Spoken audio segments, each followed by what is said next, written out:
it seems like that also, in that most of what is taught is about the symptoms of leadership, or the external side of it, but nobody's really talking about the fact that that's management.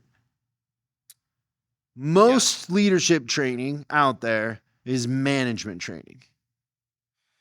And that makes sense because it kind of goes along with all the stuff that you're saying, because the stuff that I think drives management teachings, or the main thing, which is the same thing that was driving you and all the things you noticed, was compliance, like a human's need for compliance. And I think that the key to management is getting compliance. It's not about inspiring, it's about getting compliance. And then if I think back to you as a kid, what you recognized is that the compliance had inconsistency, and the only reason you would do that is because you were told you had to, not because it made any sense. So the thing that I think is special about the way that you look at things is you're going for the stuff that makes sense and the truth, as opposed to what we're told we have to believe. So the compliance is a big thing there. And I would kind of say, and this is something that we kind of share in our view of things, is the results, right? Everything else doesn't matter for the most part. It's how you get there, how do you get to the results. Yeah. And so most of what we talk about is management training. It's not leadership training. And then really, if you are honest about it, I don't know, 1 in a million people are a leader, if that.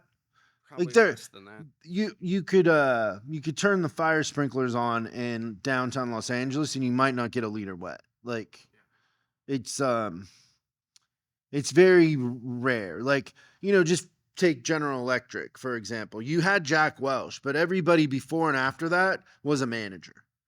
And they're the CEO. And I mean, I know a lot of people that are CEOs. I know a lot of people that are entrepreneurs or car dealers or whatever.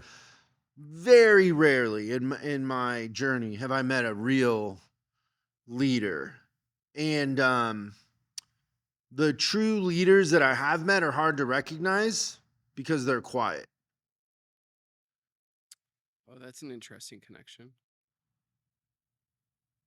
They're not the loudest. uh they usually don't have to be, they don't have to have the attention or control they don't need that. And for the most part, people that we would mistake as being leaders really are, it's about power, it's about ego, it's about, their way. It's not leadership in a sense. Right. It's management more than anything else, right? And so in creating the book, that you got two sides to this, right? One is the human, like, the before you can be a leader, there's an inventory and a sort of there's sort of a list of things you got to work out. Before people are going to follow you at all, for the most part. Yeah, before you can even bluff that. Like, Yeah.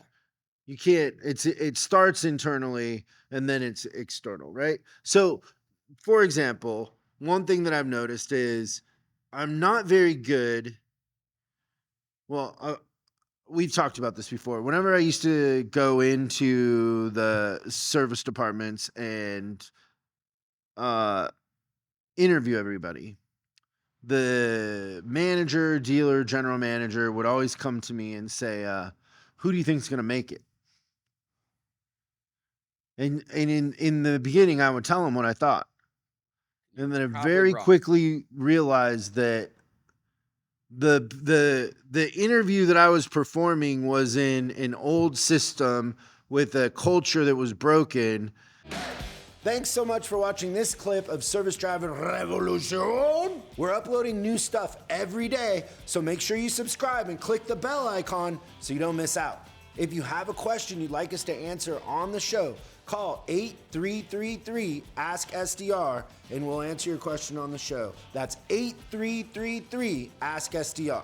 For special deals on our books and training, head over to offers.chriscollinsinc.com. Now that's offers.chriscollinsinc.com. I'm Chris Collins, and I'll see you in the next video.